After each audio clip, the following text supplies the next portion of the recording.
How's it going, guys? It's Paul Myers, licensed counselor, owner and lead therapist of Intentional Counseling. We're a group practice in Frisco, and we specialize in mental health and counseling. And so today, I am going to cover a quick cheat sheet to help you with your thought life. A lot of research backs up how good positive thinking can just really make a huge difference in your mental health. And have your mindset, if you think positive, you'll just be happier and more resilient overall. Even if your circumstances don't change, but your attitude does, then you'll still be a lot better off, a lot happier. So this is a quick, easy guide to how to think, depending on what kind of problems you have in your life. From small problems to big problems. That's all relative and subjective, but I think this will help you if you have a tendency to think negatively, or go negative, or live in the negative, or live in the past or the future. This will help a lot. So we have my thought life cheat sheet. So we've got small issues, small. I like to define small issues as issues that the consequences really don't last very long. Minor inconveniences, consequences don't last more than 2-3 weeks. So, after 2-3 weeks, those consequences will go away, right? So that's small issue category, medium issue category. The consequences last a little bit longer, right? Anywhere from, a month to, 6 months. And then big issues are more, catastrophe, large things that, have really residual consequence that typically are pretty difficult to deal with. So from small issues all the way to large issues, kind of categorized it based on the type of problems you have and any given moment in your life can be how you want to look at it. And I find categorizing helps people kind of differentiate and have a go-to mantra or motto or thought life pattern that they want to kind of lean on based on the circumstance. So let's go to small issues. So if we have a small issue, you got a flat tire or something inconvenient like that, that's relatively, consequences don't last that long. A couple quick, easy, healthy ways to look at it are, this is a small issue. It's really not worth my energy. It's not worth stressing out over. It's not worth dedicating a lot of negative energy towards it. Like, I'm not going to allow this to ruin my day or really ruin my life or ruin my perspective or my attitude. And so that's a healthy way to look at it. Like, you kind of, this isn't as big of a deal as I want to make it, right? Inconvenient, definitely. All problems are inconvenient. It's a very normal human response to have negative emotion, to negative experiences. Very normal. But we're trying to practice the skill of keeping a healthy perspective no matter what's going on in your life, no matter what your circumstances are. We want our emotional and psychological state to be consistent despite the circumstances. We don't want to allow circumstances to dictate our feelings and thoughts when we have the ability to dictate our own feelings and thoughts despite the circumstances. And that is a skill that you have to cultivate. It's cognitive skills. And this is going to help you with that. So it's good practice. This is not a big enough issue for me to want to ruin my day over it or ruin my week over it.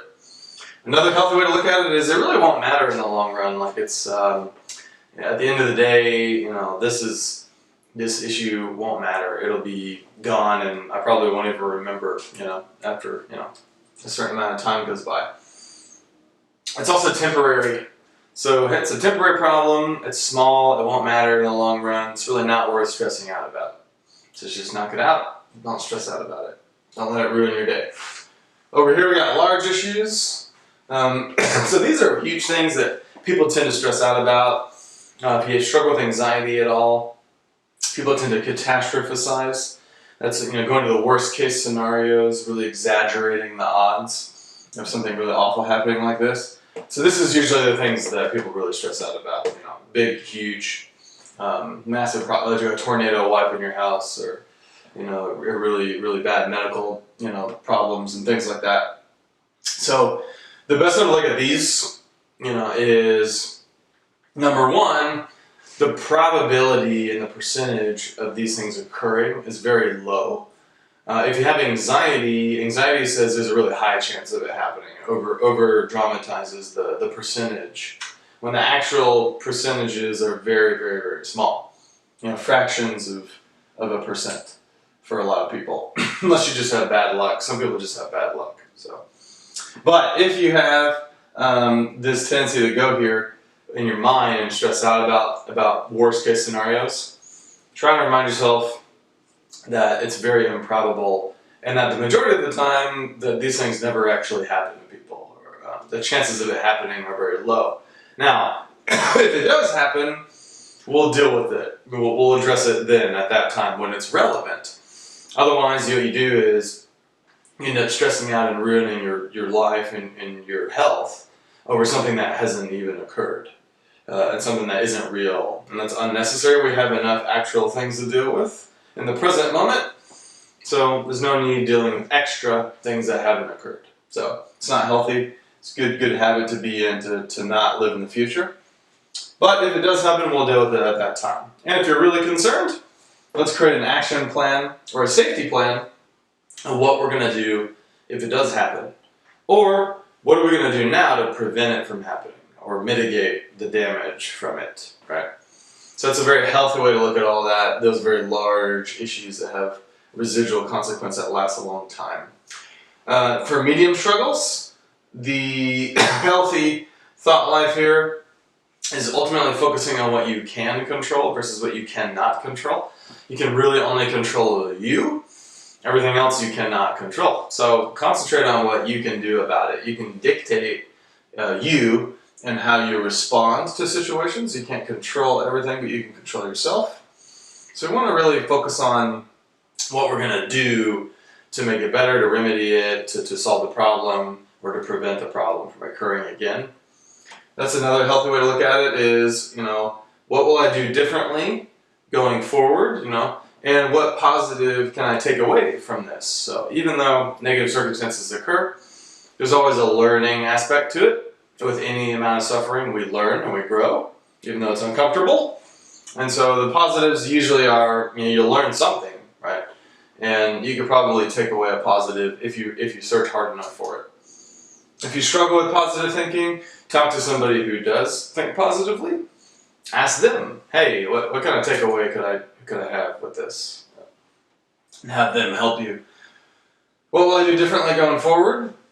Based on what you learned, very healthy mindset. All of this is focusing on what you can control.